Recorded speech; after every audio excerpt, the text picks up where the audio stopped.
네. 오늘 하루도 하나님의 은혜 가운데 평안하셨습니까? 네. 네. 이제 제가 3일째 오니까 이제 교회 찾아오는 데는 아무 문제가 없습니다. 주변은 좀 그래도 좀 익숙해지고 그 다음에 또 3일째 여러분을 뵈니까 아주 오래전부터 뵌 것 같기도 하고요. 제가 오늘은 이렇게 뵈면서 저 집사님, 저 장로님을 전에 어디서 뵌 적이 있나 없나 이렇게 얼굴이 익숙해가지고 전에 뵌 적이 있었나 없었나 이제 그렇게 아까 제가 생각을 좀 하기도 하고 그랬습니다. 그래서 잘 이렇게 만나 뵙게 해서 반갑고요. 그 다음에 오늘 이제 저녁을 먹으러 우리 이제 집사님 댁으로 김재생 집사님 댁으로 이제 오라고 주소를 알려주셨어요. 그래가지고 그 주소를 보고 이제 내비게이션에 이렇게 해가지고 찾아갔습니다. 뭐 요즘에 두 여자인지 세 여자인지 말을 잘 들어야 된다 그러죠? 첫 번째 여자는 뭐 아내라고 하고요. 두 번째 여자는 내비녀라고 하죠. 내비녀. 내비는 남자가 얘기 안 해요. 여자가 꼭 얘기하죠. 내비녀 말에는 꼭 잘 들어야 된다고 그럽니다. 제가 오늘은 아주 이 내비녀 말에 아주 복종을 했습니다. 가라는 대로 따라갔더니 딱 아파트까지 잘 찾아갈 수 있었습니다.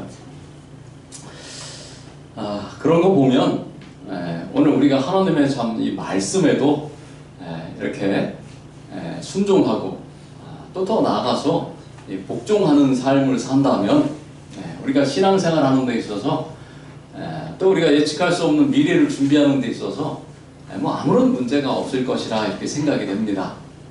그래서 여러분 오늘 우리가 지금 하나님의 말씀을 아마 우리 뭐 신앙을 좀 하신 지가 좀 이렇게 신앙 연륜이 좀 되신 분들은 많은 공부를 우리가 여러분이 다 하셨을 겁니다. 그렇죠? 저희는 뭐 화요일 금요일 예배뿐만 아니고 안식일에 뭐 교과 공부도 하고 그렇죠?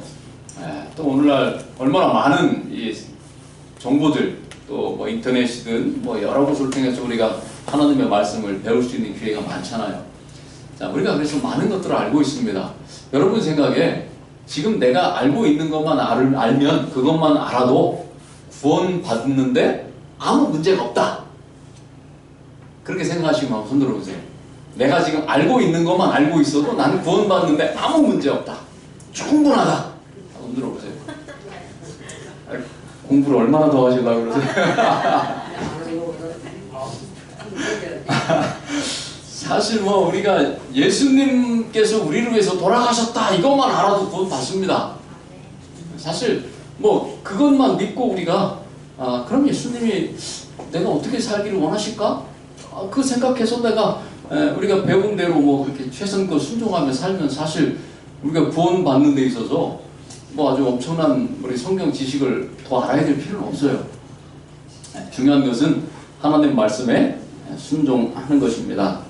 그래서 오늘 이 시간에도 우리가 하나님의 말씀을 또 함께 공부할 때에 우리가 이 말씀을 우리의 삶에서 늘 순종하심으로 우리의 삶이 하나님께서 원하시는 그러한 삶으로 꼴 지워져 나갈 수 있게 되기를 간절히 바랍니다. 자, 오늘은 제목이 과거에 있었던 미래.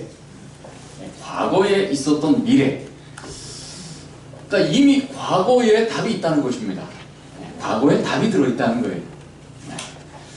자, 사도행전 2장 42절부터 47절까지 뭐 긴 성경 말씀인데, 자, 여기서 중요한 말씀, 우리가 늘 듣던 말씀이 있죠? 뒷부분에 보면 마음을 같이하여 성전에 모이기를 힘쓰고, 그죠? 집에서 떡을 떼고, 그 다음에 기쁨과 순전한 마음으로 음식을 먹고 하나님을 찬미하고 백성에게 칭송을 받는다.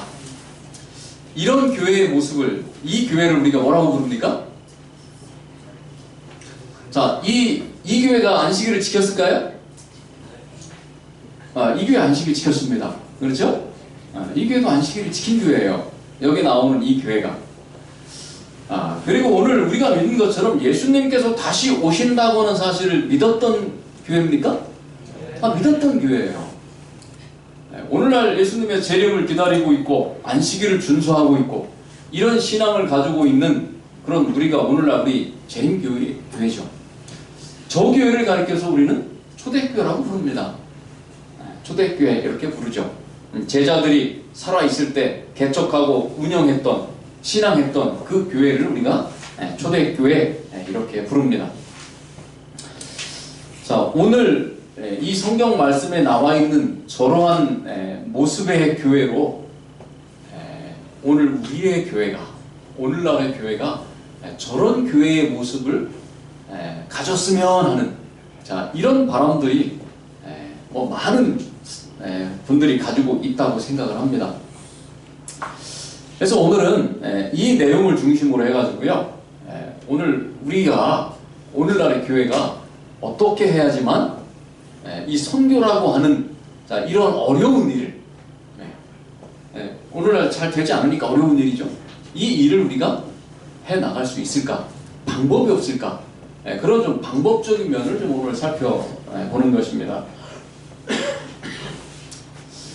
자, 이것은 어느 한 지역의 사진입니다. 뭐 좀 특이하죠. 막 바위로 된 산 위에 이렇게 건물을 이렇게 지었습니다. 이렇게 건물 모양이 그다음에 건물을 짓는 어떤 위치나 이런 것들이 좀 특이합니다. 여기는 이제 라다크라고 하는 지역입니다. 여러분 뭐 이 교재에 나오고요. 오늘은 5장을 공부합니다. 5장. 자, 근데 라다크라고 하는 곳입니다. 자, 여기는 어디냐면요.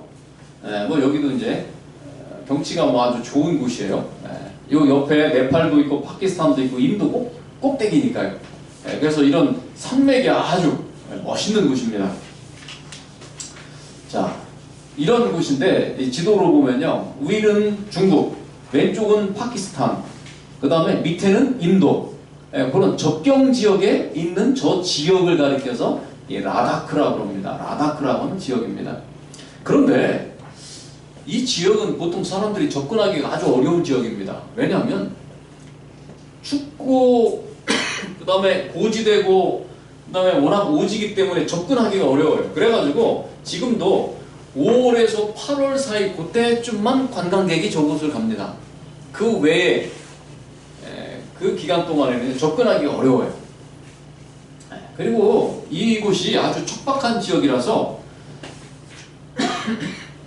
아주 척박한 지역이고요. 고지되고 그 다음에 거의 사막 지역입니다. 거의 사막 같은 곳이에요. 그래가지고 이곳에서 재배할 수 있는 게 보통 밀이나 뭐 이런 거 1년에 한 서너 달밖에 농사를 못 져요.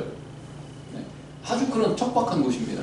그런데 이곳이 어떻게 세상에 알려지게 됐냐면 한 로지라고 하는 여성이요, 이곳에 들어가서 16년을 살면서 이곳에 대한 책을 썼습니다. 그 책의 이름이 오래된 미래라고 하는 그런 책을 씁니다. 자, 이게 뭐 그 내용인데 이분이 거기 가서 좀 놀란 게 뭐냐면 그들의 생활 방식이 오늘날 문명화된 이 세상과는 전혀 다르다는 것입니다. 아주 척박하고 살기 어려운 곳에 살고 있는데도 그들은 다른 사람을 배려하고 남을 위해서 자신을 희생하고 그 다음에 개인보다는 이 대중, 다른 사람 혹은 그 사회를 위해서 나의 것을 희생할 수 있는 그런 사람들, 그런 문화를 가지고 살고 있더라는 것입니다. 한 예를 들어서 보니까 뭐 한 10살 된 아이들이 접시에다가 밥을 둘이 먹게 떠줬는데 이 두 아이가 밥을 막 먹다가 거기에 아주 맛있는 고기가 한 조각 딱 있는 거예요. 여기는 뭐 그런 음식이 좀 흔한 건 아니니까요. 근데 이 두 아이가 어떡하나 가만히 봤더니 두 아이가 고기만 빼고 밥을 다 먹고 서로 손을 딱 놓더래요. 그리고 서로 먹으라고. 뭐 10살짜리 아이가. 그러니까 이 아이들은 어릴 때부터 남을 배려하고 양보하고 뭐 자연스럽게 그렇게 산다는 거예요.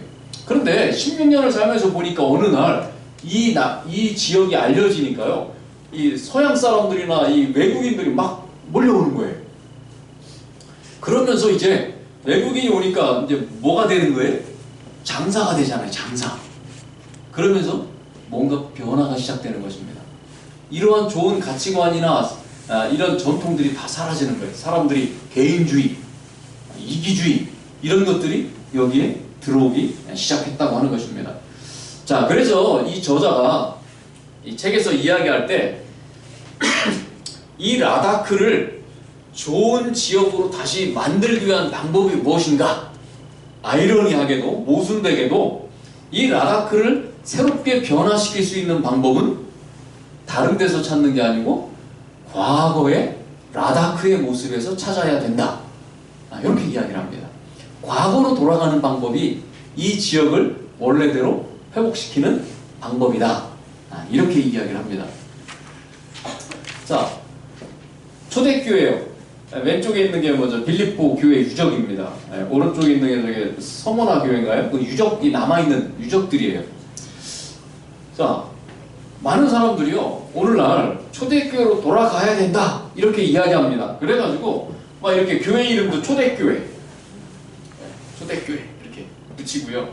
뭐 작은 교회도 있지만, 뭐 이렇게 엄청나게. 여러분 아마 그 중부고속도로 타고 가다 보시면, 대전 가시다가 오른쪽에 있는 거 이거 보셨나요?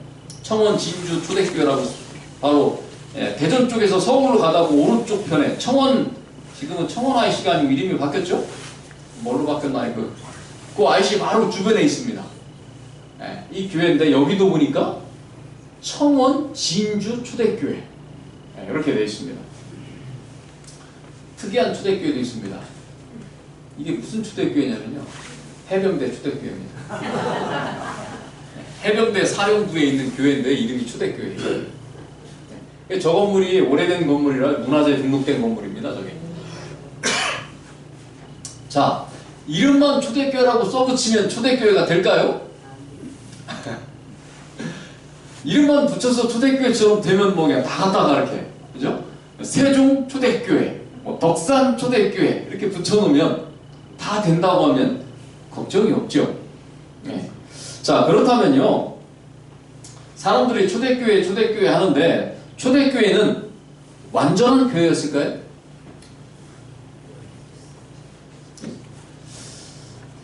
초대교회도 문제가 있었습니다. 문제가 있었어요. 자, 비록 완전하지는 않았지만 그래도 초대교회가 이상적인 공동체라는 거예요. 완전하지는 않았는데 이상적이라는 것입니다. 사실 초대교회 보면요, 우리 아시는 것처럼 아나니아 삽비라, 여러분 이거는요 우리가 지금 성경에 써 있는 거니까 그냥 그러려니 하는데, 예를 들어서 우리가 다니는 교회에 어떤 분이 헌금한다고 했다가 조금 감췄는데 그 담임 목사님이 감히 하나님을 속여 성령을 속여 죽어! 근데 쓰러져 죽었어요. 교회에서 갑자기. 근데 그 부인이, 그 여집사님이 또 그거 보고 남편 찾으러 왔다가 물어봤더니, 우리 드리기로 약속한 거 다 드렸는데 했더니 옆길 종부라고 똑같네. 너도 죽어! 교회 안에서 하루아침에 내외가 다 죽으면 엄청난 일이죠. 네? 사실 지금 우리가 성경에 나와 있는 거 그냥 읽으니까 그렇구나, 하나님 이렇게 성령을 속이고 이렇게 하다가 죽었네 이렇게 읽지만, 이 초대교회에 엄청난 사건이 일어난 거예요. 엄청난 사건이 일어난 것입니다. 네? 뭐 그것뿐만 아니고, 뭐 우리 보시면 유대 히브리파 과부들, 뭐 헬라파 과부들, 혼자 사는 그 여자분들이 이제 많이 들어왔죠. 그런데 서로 우리가 좀 대우를 못 받는다, 우리가 좀 구제를 덜 받는다, 이거 가지고 교회에 막 분란이 생기잖아요. 그렇죠? 그리고 그 일을 담당을 해야 될 사람이 한 명, 두 명이 아니고 몇 명을 뽑았어요? 7명을 뽑았어요. 그러니까 이 교회 안에 그렇게 돌봐야 될 분들이 엄청나게 많았다는 것입니다. 7명이 그 일을 전담하니까요. 자, 그것뿐만 아니고 고린도 교회에 무슨 일이 있었어요? 교회 안에 음행이 있다 그랬습니다. 이런 음행은 이 불신자 가운데도 없는 이런 음행이 있다, 이렇게 이야기합니다. 초대교회가 이런 모습을 띠고 있었습니다. 자, 그럼에도 불구하고 그래도 초대교회는 이상적인 공동체를 실현했다, 이렇게 이야기합니다. 자, 어떻게 이런 일들이 일어날까요? 자, 우리 각시대의 대쟁투에 보면 이런 일들이 나중에도 일어날 것이다, 이렇게 이야기합니다. 늦은 비 주어질 때, 그때도 영혼을 추수해야 될 때, 그때도 이런 일이 일어날 것이다, 자, 이런 때가 언제입니까? 이럴 때가 언제? 조금 나중이면 좋겠죠? 이런 때는요, 우리가 이런 때다 생각하는 그때가 이런 때예요. 성령 하나님의 임재와 역사는 언제든지 일어날 수 있고요. 지금도 일어나고 있습니다. 그렇죠? 우리가 그것을 경험하지 못하고 있을 뿐이지 이러한 역사는 지금도 일어나고 있어요. 자, 그런데 성령께서 우리 가운데 역사하시고 이른비 성령의 역사가 있었을 때처럼 나중에 여기 하나님의 종들은 거룩한 헌신으로 빛나고 밝고 이런 표정을 얼굴에 짓고 하늘에서 온 기별을 전파하기 위해서 막 여기저기 뛰어다닐 것이다. 뭐 이렇게 이야기합니다. 그리고 밑에 보니까 이적이 일어나고 병자들이 고침을 받게 되고 표적과 기사들이 믿는 사람들을 따르게 될 것이다. 여러분 이런 거 이렇게 읽으시면 좀 막 신나지 않습니까? 네? 막 병도 고치고 막 이적도 막 일으키고 좀 신나지 않습니까 이거? 어떤 분들은 주님께서 이 땅에 오시기 바로 직전에 무슨 환란이 있다고 그러니까 막 겁을 먹는데 저는 반대로 이런 걸 보면 아주 신날 것 같아요. 네? 우리가 늦은비 성령의 역사를 경험하면서 막 이적도 일으키고 병든 사람도 막 고치고 여러분 해보셨어요? 제가 목회하다 보면요 어떤 때는 이게 병에 걸려서 고생하는 분들 가서 예배드리러 가면 제 속에서 예수 그리스도의 이름으로 명하노니 막 일어나라 막 이러고 싶어요. 제가 할까요 못할까요? 믿음이 없는지 제가 못하겠어요. 근데 저는 정말 그러고 싶을 때가 많아요. 연세 드신 분들 아니면 병 때문에 막 고통스러워하시는 분들 만나면 정말 그렇게 하고 싶어요. 근데 늦은비 성령의 역사가 오늘 이제 우리 가운데 강력하게 임하셔서 우리가 마지막 때 재림 직전에 막 이러한 일들을 하니 얼마나 신나요. 그때는 막 망설일 것도 없어요. 주 예수의 이름으로 명하노니 일어나라 막 이러면 일어나요. 여러분 그 신나는 그날 우리가 정말 늦은비 성령의 임재를 함께 누릴 수 있도록 오늘 우리가 늘 성령의 임재를 간구하는 또 준비하는 그런 삶을 우리가 살아가시게 되길 간절히 바랍니다. 초대교회가 그런 교회였습니다. 그리고 이제 오늘로부터 시작해서 주님께서 오시는 그날 성령의 역사가 있을 때 우리도 저렇게 할 수 있다고 하는 것입니다. 자, 완전하지는 않았지만 초대교회는 영적 부흥을 이루었습니다. 자, 그러면 초대교회가 완전하지 않았는데 영적 부흥을 이루었어요. 자, 그러면 세종행복교회는 완전합니까?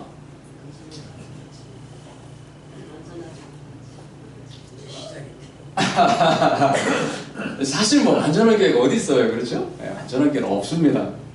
그런데 그럼에도 불구하고 초대교회가 완전하지 않았는데도 영적 부흥을 이루었습니다. 그러면 우리 세종행복교회도 완전하진 않지만 영적 부흥을 이룰 수 있습니까? 네, 이룰 수 있어요. 이룰 수 있는 것입니다. 자, 어떻게 그것을 이룰 수 있는가? 자, 초대교회는요 선교 부흥에 세 요소가 있었습니다. 세 가지 요소가 있었어요. 이 세 요소를 오늘날 우리가 잘 따라서 하고 순종하면 영적 부흥을 이룰 수가 있습니다. 그 방법을 좀 오늘 찾아보도록 하겠습니다. 자, 사도행전 1장 8절에 보니까 너희가 온 땅 끝까지 가서 내 증인이 될 것이다. 자, 이렇게 말씀을 하셨습니다. 자, 그래서 우리가 이 지역에서 우리 세종행복교회 땅끝은 어디겠어요? 어디까지 잡으시나요? 세종시 그 인근까지, 그렇죠? 우리는 이렇게 딱 어디까지 이렇게 정해놓지는 않잖아요, 그렇죠? 세종시와 또 우리 교인들이 성도들이 살고 있는 그 지역은 거기가 우리가 나가서 전도할 땅끝이에요, 그렇죠? 자, 그런데 땅끝까지 가서 복음을 전할 것이다, 증인이 될 것이다, 이렇게 하셨는데, 그렇게 하기 위해서 세 가지 요소가 필요합니다. 첫 번째는 가르침입니다. 선포, 뭐 캐리그마라고 하는데 캐리그마 이렇게 이야기합니다.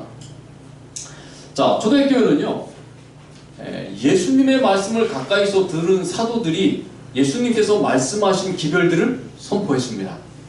그래서 그들이 나가서 예수님께 들은 것을 사람들에게 전했습니다. 말씀 선포가 있었어요.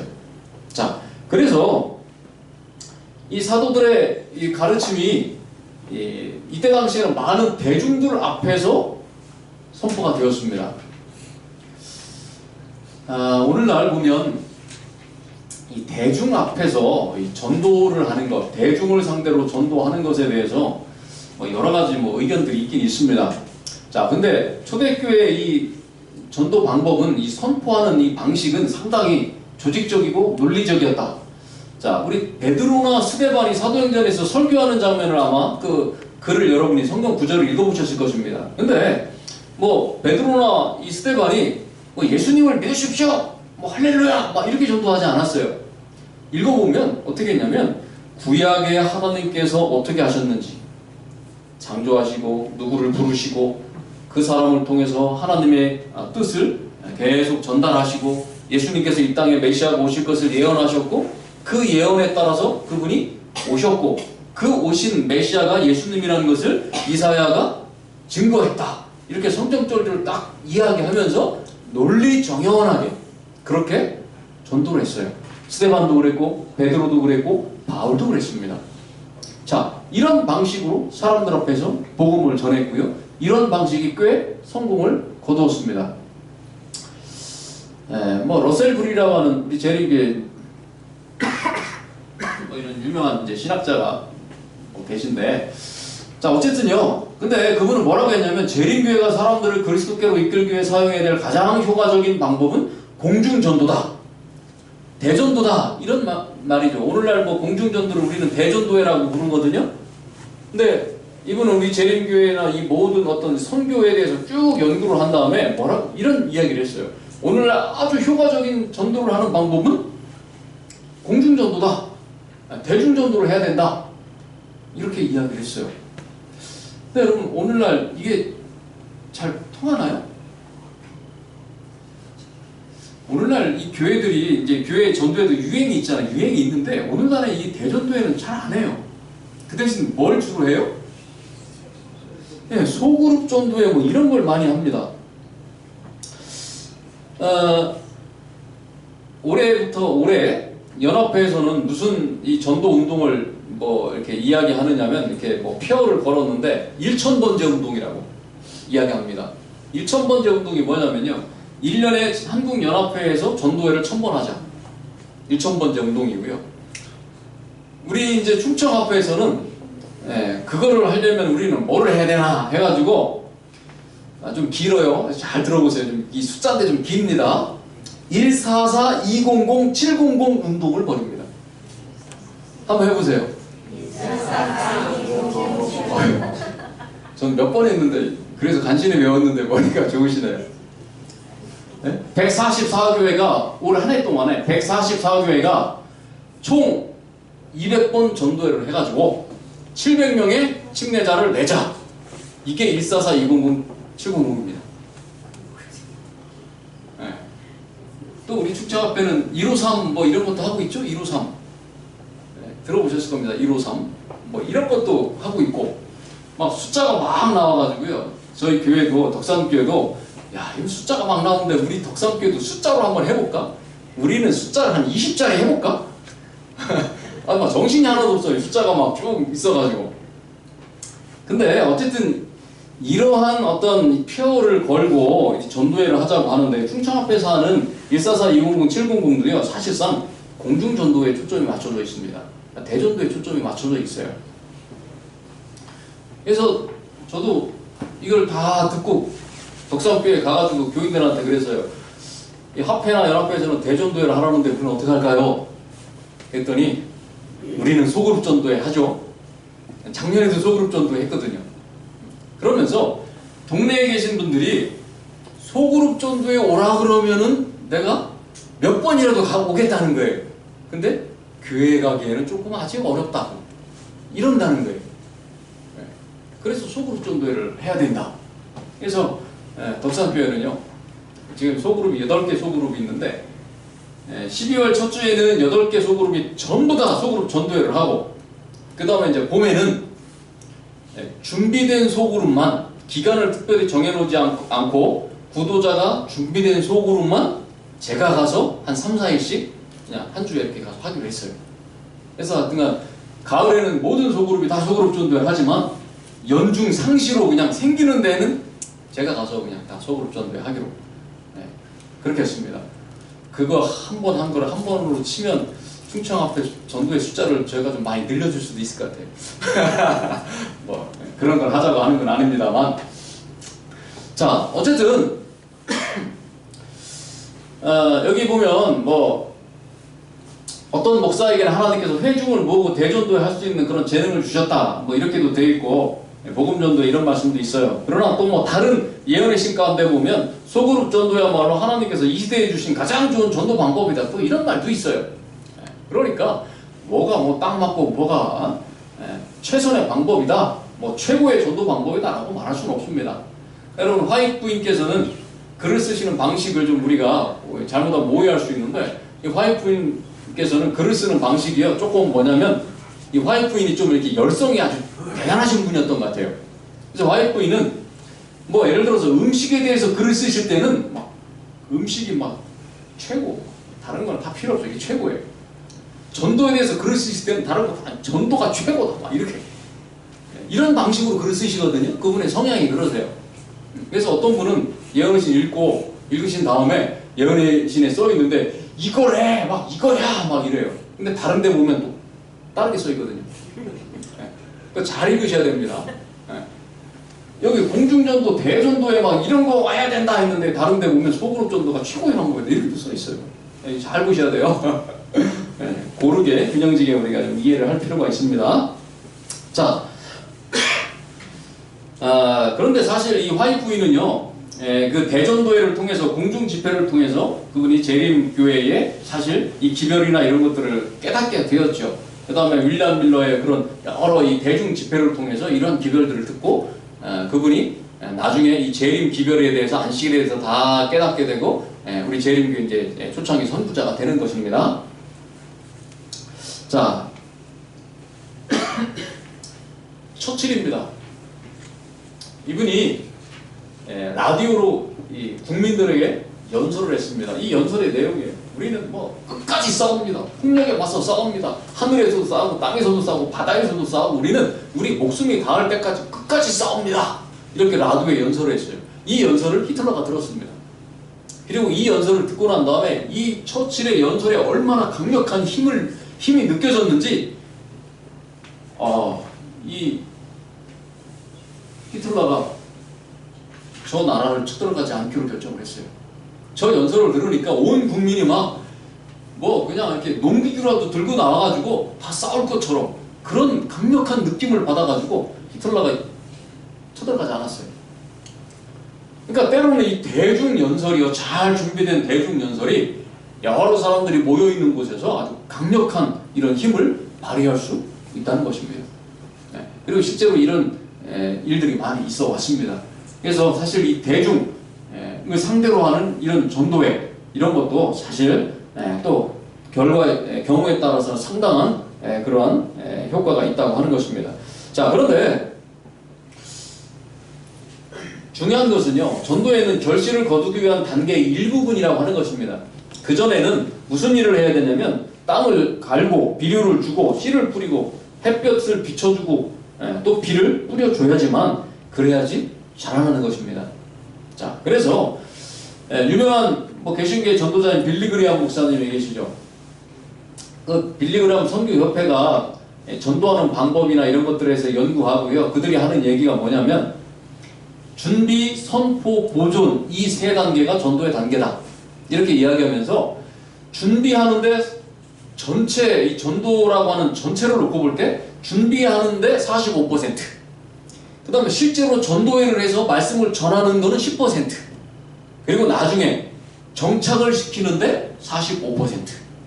그렇게 비중을 두고 전도를 해야 된다. 이렇게 얘기했어요. 그러니까 사실상 전도회 일주일 하는데 오늘 우리가 이 대중전도회가 실패하는 이유가 뭐냐면요. 앞뒤 45% 합치면 몇 퍼센트예요? 90%가 더 중요한 건데 더 많은 비중을 차지하는데 그것은 조금 도외시 해놓고 좀 소홀히 하고 딱 일주일이나 5일 정도 하는 전도회에만 초점을 맞추다 보니까 그리고 끝난다는 거예요. 그러고 나서 뭐라고 했냐면 대중전도회는 효과가 낮다. 이렇게 얘기한다는 거예요. 자, 그래서 이런 과정을 잘 거치면 대중전도회도 큰 선교적인 결과를 얻을 수 있다는 것입니다. 한국연합회에서 이거 지금 광고하려고 이거 홍보하려고 사실 이번에 사경에 이거 하는 거예요. 이번에 회기에 이 투 사이클 5 스텝스라고 하는 이 전도 방식, 이 전도 방식을 우리가 열심히 전도하다고 지금 연합회적으로 막 이거 엄청 강조하거든요. 그래서 한국에 있는 모든 교회가 좀 이거 좀 잘 이해해가지고 이 방식대로 좀 전도회를 하자. 이래가지고 이번 사경의 주제를 이걸로 잡은 거예요. 그래서 사실 이번 사경회가 보통 사경회는 우리가 성경을 좀 깊이 연구하고 하는 시간을 갖잖아요. 그래서 우리가 사경회 하면 이제 그런 기대를 갖는데 사실 이번 사경회는 그런 성격의 사경회가 아닙니다. 그냥 우리가 어떻게 선교를 할 것인가, 또 우리 연합회가 갖고 있는 그 정책과 각 교회가 어떻게 좀 이거 호응을 해가지고 좀 이렇게 선교적인 어떤 역량을 키우고 결과를 좀 풍성하게 얻을 것인가, 그것에 대해서 좀 모든 교회가 좀 같은 생각을 가졌으면 좋겠다 해가지고 이제 이 사경회를 이거를 한 거예요. 자, 2 cycles 5 steps는 이겁니다. 전도회를 하는데 단계를 거치라는 거예요. 5가지 단계를. 첫 번째는 헌신입니다. 내가 하나님께 이 선교를 위해서 헌신하겠다. 이런 개인의 결심을 하라는 것입니다. 두 번째는 접촉입니다. 구도자 명단 쭉 뽑아놓고 계속 구도자한테 연락하고 전화하고 선물 들고 찾아가고 이것을 뭐 한 달이고 2달이고 하라는 거예요. 그 다음에 브릿지는 뭐냐면 연결 프로그램입니다. 그렇게 찾아간 사람들이 그래도 교회랑 좀 연결이 돼야 되기 때문에 뭐 같이 운동을 하든지 식사를 하든지 등산을 가든지 뭐 같이 좀 놀러 가든지 뭐 연말에 좀 불러서 함께 윷놀이를 하든지 이렇게 하라는 거예요. 그런 다음에 네 번째가 그 다음에 이제 어느 정도 관계가 잘 형성이 되면 그 다음에 전도회를 하라는 것입니다. 그 다음에 전도회가 마치면 그분들을 잘 소그룹별로 혹은 후견인을 세우든지 해가지고 그분들이 교회에서 떠나지 않도록 지속적으로 잘 관리해서 정착을 시켜라. 이 단계가 1단계부터 5단계까지 가는데 6개월을 잡습니다. 그래서 1년에 전도회를 2번을 하라는 거예요. 6개월씩 그래서 2번. 이 방식에 따라서 2번을 하는 게 바로 2 cycles 5 steps입니다. 이런 방식으로. 근데 이제 이게 영어로 돼 있고 해가지고 이게 한국말로 좀 바꿨습니다. 이모작 5단계. 농사를 1모작 하면 안 되잖아요. 그죠? 이모작 5단계. 우리 한국적인 말로 이렇게 바꿨어요. 이모작 5단계. 별로 폼이 안 나나요. 그죠? 2 cycles 5 steps 하니까 또 뭐가 좀 같은데. 그렇죠? 자, 하여튼 뭐 용어는 뭐 중요하지 않고 이런 방식으로 이제 전도회 해보라는 것입니다. 자, 우리가 세상을 제자 삼는 것이 아니고 세상이 우리를 제자 삼고 있다는 것을 우리가 기억해야 된다. 자, 우리가 이제 전도를 하고 많은 분들이 교회를 떠나가요. 왜냐하면 교회에 정착하기보단 세상으로 가기가 더 쉽거든요. 예수님의 제자로 살기보다는 세상의 제자로 살아가는 게 더 쉬워요. 그래서 그분들을 교회에 정착시키는 그런 일들이 아주 중요한데 어떻게 보면 전도회의 성패를 가늠할 수 있는 중요한 부분이 사실 이 정착 부분입니다. 저는 이 아들이 둘이 있습니다. 이제 3학년, 고등학교 3학년 올라가고요. 이제 중학교 3학년 올라갑니다. 두 아이가 지금은 저기 경북 예천에 있는 왈덴스 국제학교라는 대안학교에 다닙니다. 이제 그 학교에 교장 선생님이 저랑 이제 신학과 동기예요. 목회를 좀 하다가 그만두고 대안학교를 한다고 이제 거기서 시작을 했습니다. 그래서 이제 제가 이 대전삼육 중학교에 이제 교목을 이렇게 3년을 하면서 대전삼육 중학교는 공부를 잘하는 학교예요. 아, 여기 잘 아시겠네요.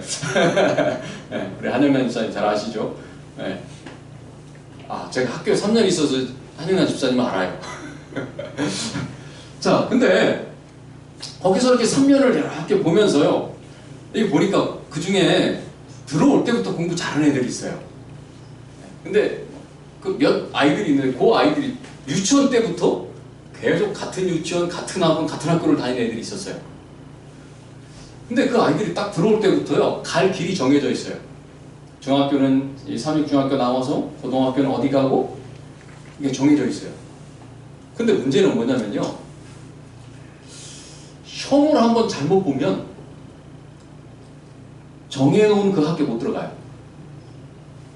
왜냐면 그런 학교는 일반 학교가 아니기 때문에요, 따로 시험을 보고 들어가야 돼요. 고등학교 이렇게 배정을 받는 학교가 아니라 뭐 특목고 이런 데이기 때문에 시험을 보고 들어가야 되는데 영어가 상당히 비중이 높아요. 근데 내가 시험을 잘못 보든지 실수를 한 번 해가지고 영어를 왕창 틀렸다. 뭐 보통 하나나 2개 틀려야 되는데 3개나 4개 틀렸다. 그럼 그 학생은요, 자기가 생각하고 있는 특목고에 이미 끝난 거예요. 못 가요. 벌써 끝난 겁니다. 와, 그래가지고 그 학생들은 정말 공부하는데 와, 정말 열심히 하더라고요. 중학교 때부터. 뭐 1학년 들어와서부터 막 하는 거예요.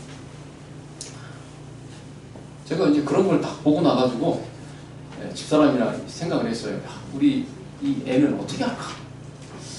어디를 보낼까?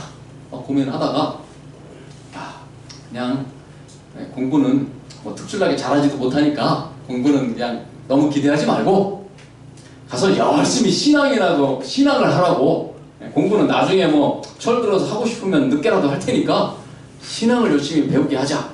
그래가지고 이제 여러 학교를 찾다가 그 왈덴스 국제학교라는 곳을 보냈습니다. 거기를 가면은요, 스마트폰, 노트북은 다 반납입니다. 학교에 들어가면 내방 나올 때만 줘요. 그리고 그 안에서는 스마트폰을 전혀 사용하지 않습니다. TV도 없고요. 뭐 노트북 컴퓨터도 방송, 이게 뭐 교육방송이나 이런 거 들을 때 그 도서실 공개된 장소에서 그거 갖다가 거기서 보고 다시 반납합니다.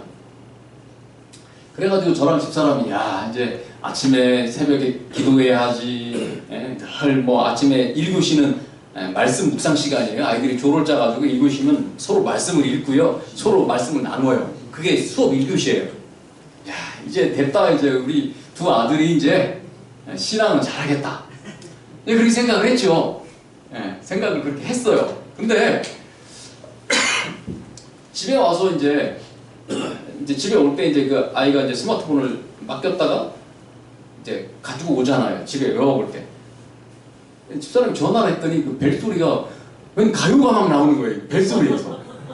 얘가 아니 거기 있으면서 뭐 가요를 들을 시간도 없고 들을 수도 없는데 그 스마트폰 벨소리 이런 데서 막 가요가 막 나오는 거예요. 그 소리 통화음에서 막. 그리고 사진을 이렇게 바탕화면을 보니까 걸그룹이 막. 야, 예수님의 제자가 되라고 보냈더니 이 세상의 제자가 되는 거예요, 이게. 야, 제가 그걸 보고 야, 정말 예수님의 제자로 사는 게 쉬운 게 아니구나, 이게. 어려운 거예요. 여러분, 오늘 우리가 하나님의, 예수님의 제자로 살아가는 거 쉽지 않습니다. 만만치 않아요.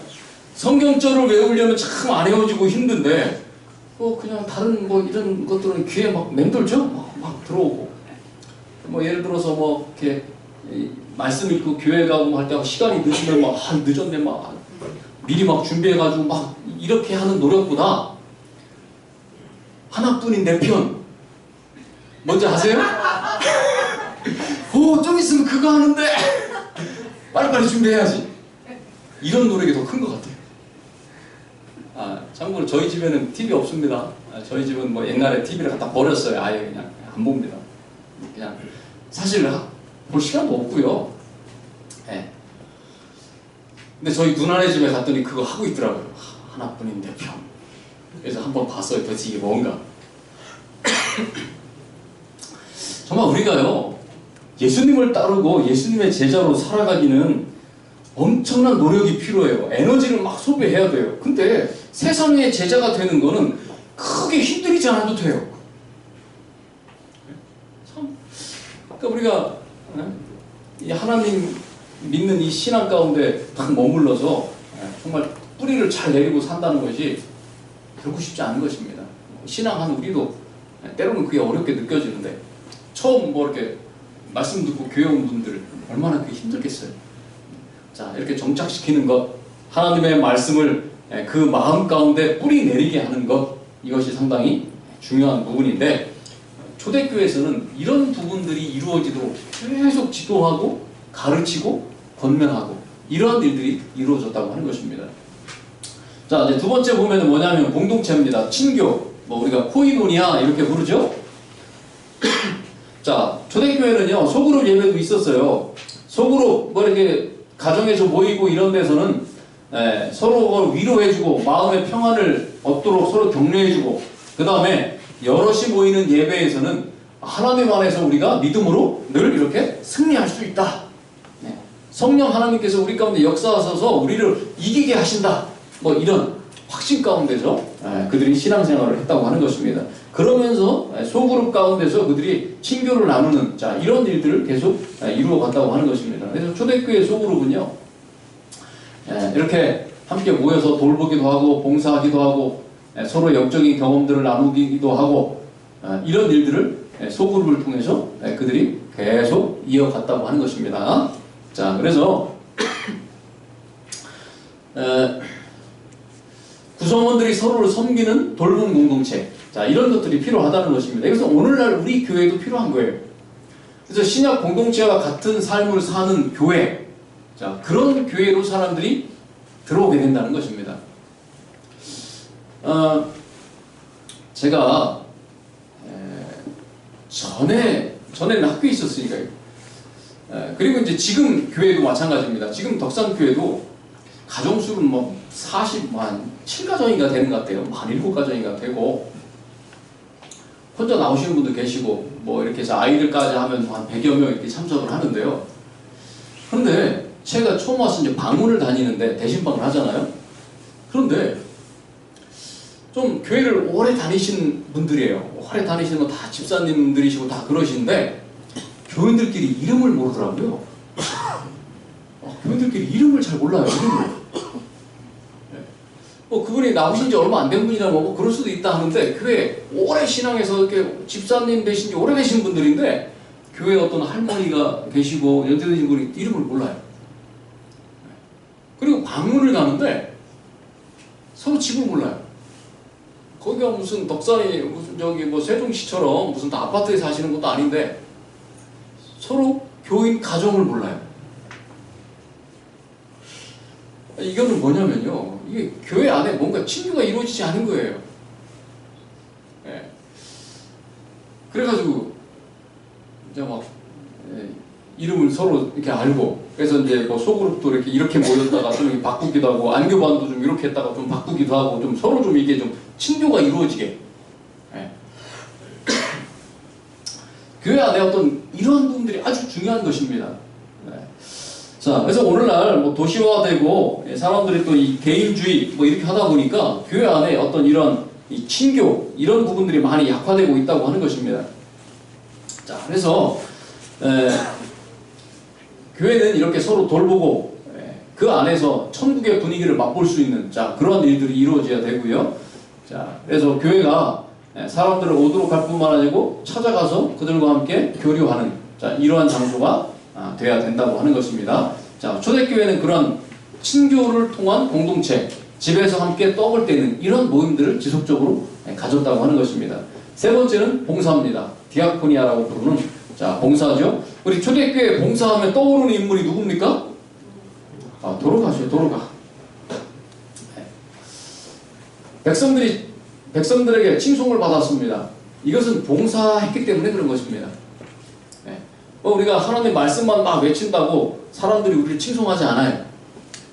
우리끼리 뭐 사이좋게 잘 논다고 사람들이 잘 지낸다고 칭송하지 않습니다. 하나님 믿지 않는 사람들이 그리스도인들에 대해서 칭찬하는 것은요, 우리가 어떤 삶을 살아가느냐, 남을 위해서 얼마만큼 우리가 봉사하느냐, 이런 것들을 보고 그렇게 한다는 것입니다. 칭송이란 말은 카리스인데요, 사람에게 복리를 가져다 주는 것, 뭐 은혜와 일맥상통하는 그런 뜻을 갖고 있습니다. 자, 그래서 이 구제사업이나 이런 것들은 초대교회도 꽤 관심을 가지고 체계적으로 이러한 일들을 했습니다. 그래서 7명의 집사를 세우게 되죠. 자, 그런 일들이 다 다른 사람을 돕기 위한, 자, 그런 초대교회의 중요한 한 가지 구성 요소였다고 하는 것입니다. 자, 도로가가 이런 일들을 했고요. 그 다음에 교회에 어려움이 있을 때는 이렇게 조직적으로 예루살렘 교회에 어려움이 있을 때 그 외의 지역에 있는 고린도 교회나 이런 데서 구제 헌금을 해가지고 예루살렘 교회를 도와주는, 자, 이러한 조직적인 구제 활동, 뭐 이런 것들도 초대교회가 갖고 있었던 그러한 특징이었다고 하는 것입니다. 자, 이제 한국연합회에서 뭐 또 지혜부터 시작해가지고 하는 게 TMI 운동이라고 그러죠. 2017년부터 시작해가지고 TMI는 전교인 선교운동 이렇게 번역을 할 수 있습니다. 그래서 우리가 작은 거라도 이웃을 위해서 봉사하며 살자, 그런 거예요. 뭐 엘리베이터 눌러주기, 뭐 문 열어주기, 뭐 이런 거 있죠. 아주 작은 것들, 네?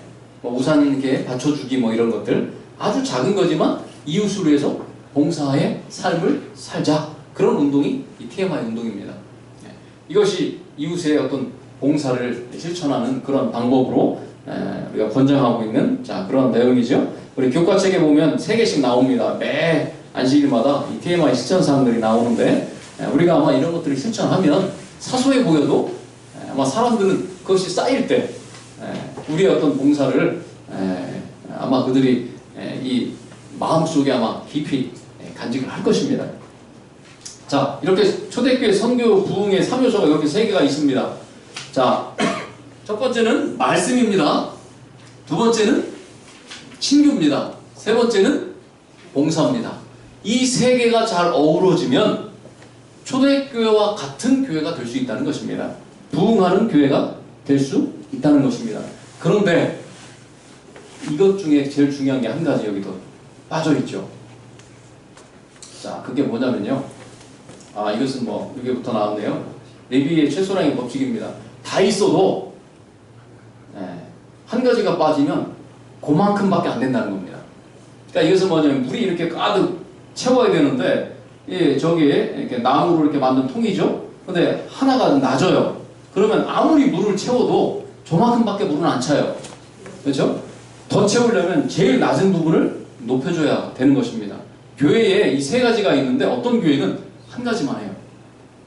전도만 하는 거예요. 전도만. 그러면 다른 2가지의 그 수준이 낮으면 그 교회는 그 정도밖에 성장을 하지 않습니다. 이 3가지가 고르게 점점 높아져야지만 그 교회의 고른 성장이 이루어지게 된다는 것입니다. 자, 이것은 뭐 일반 법칙인데 이것이 우리 교회고 우리 선교에도 적용이 되는 그런 법칙이라고 이야기할 수 있습니다. 자, 우리 3가지 전에 더 중요한 것은요, 성령 하나님의 임재입니다. 자, 이러한 역사가 초대교회에 일어나기 전에요, 무엇이 먼저 있었냐면 성령의 역사가 있었습니다. 자, 그래서 이 다락방에서 마치 성령이 막 비둘기처럼 내려가지고 사람들 머리 가운데 확 임하잖아요. 그런 모습을 묘사한 그림이에요. 자, 여기 보면은요, 오순절 날 때 성령이 그들 가운데 임했습니다.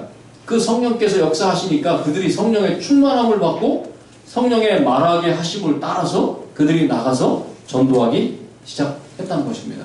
그러니까 성령의 임재, 성령 하나님의 역사가 가장 중요한 부분입니다. 그러니까 우리가요, 교회를 성장시키려면 이 3가지, 그것을 반드시 해야 되지만 그 전에 우리 개인적인 성령의 임재와 역사를 체험해야 된다는 것입니다. 그것이 바탕이 되지 않으면 이것은 그냥 사업일 뿐이에요. 사업적으로는 조금 될지는 모르겠습니다. 그러나 진정한 영혼 구원 사업이 되지는 않아요. 그래서 성령의 역사를 우리가 체험하기 위한 개인적인 준비, 영적인 삶을 우리가 실천해야 되는 것입니다. 그것이 우리가 중요한 것이고요. 그럼 어떻게 해야 되느냐? 방법은 간단합니다. 초대교회 교인들이 성령의 임재를 경험하기 위해서 뭘 했어요? 그들이 함께 모여서 기도했습니다. 사도들의 말을 듣고 기도하고 예수님이 하신 말씀을 다시 한번 되새기고 그렇게 준비하고 있을 때 그들 가운데 성령의 역사가 있었습니다. 그래서 여러분 오늘 우리가 왜 새벽에 일어나서 개인적으로 말씀 보고 기도하십시오. 아주 중요한 거예요.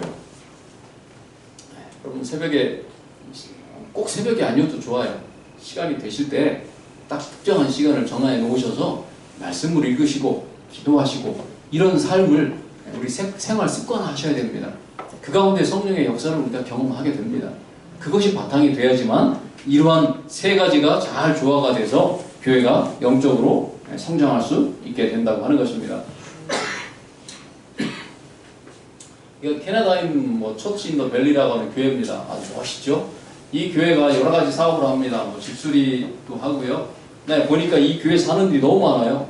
초등학생들 아침 식사를 제공하고, 무료 자동차 엔진 오일도 교환해주고요. 노숙자 점심도 해주고, 무료 숙박시설도 만들어서 집 없는 사람들도 빌려주고, 교회도 장례식, 결혼식으로 대여도 해주고, 이런 일들 다 합니다. 또 수요일에 또 막 어린이 어른들 모여가지고, 어른들은 기도회 하고, 아이들은 암벽 등반 실내에서요, 농구, 이런 거 하고, 이런 엄청난 활동들을 해요. 네. 자, 이런 활동들을 하면서 이 교회가 상당히 성장을 합니다. 큰 인구가 많은 지역에 있는 교회가 아닌데 이 교회가 이렇게 지속적으로 성장을 해요. 교회 참 이렇게 아름답게 지었죠? 네. 그런데 이 교회의 특징이 뭐냐면 이 교인들이 가지고 있는 어떤 그 생각, 자, 이런 것들이 뭐냐면요. 이 성장, 이게 이제 그 교회예요. CIV 교회가 이제 그 교회입니다. 자, 이 교회의 성장 비결을 보니까 저런 방식으로 했다는 거예요. 사역 방향을 내부에서 외부로 바꾸고요. 내부를 향한 초점을 잃지 않았다. 저 교회는 어린이, 학생, 청년을 위한 교회로 모든 교회를 운영합니다. 교회 인테리어도 그렇게 만들었어요. 젊은 세대를 양육하기 위한 교회입니다. 그 다음에 자발적으로 참여하게 하고요.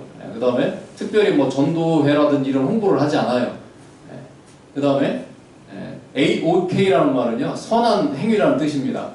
그래서 다른 사람들 이웃에게 이런 베푸는 것을 통해서 사람들이 마음을 열고 찾아오면 그때서 초대합니다. 이런 방식으로 이 교회가 성장해 나가고 있다고 하는 것입니다. 하나님이 기뻐하시는 교회는요, 예배로 연합하고 친교로 연합하고 지역사회 봉사와 선교에 연합하는 그런 공동체가 하나님께서 원하시는 교회의 모습입니다. 그래서 교회가 영적으로 성장하기 위해서 가장 좋은 방법은 사실 과거에 있었다는 것입니다. 그게 바로 초대교회의 모습입니다. 그 초대교회의 모습으로 돌아가면 오늘날 교회도 성장하고 발전하고 영적으로 올라설 수 있다고 하는 것입니다. 자, 그래서 우리 세종행복교회도 이러한 성령 하나님의 임재와 역사를 경험하시고요. 그 다음에 이 세 가지를 균형지게 이루어 가신다면 하나님께서 성장하고 부흥하고 정말 영적으로 정말 튼튼한 그러한 교회가 되도록 인도해 주신다고 하는 것입니다. 우리 모든 성도님들과 교회가 이러한 영적인 성장을 이루어 나가시게 되기를 간절히 바라면서 마치겠습니다.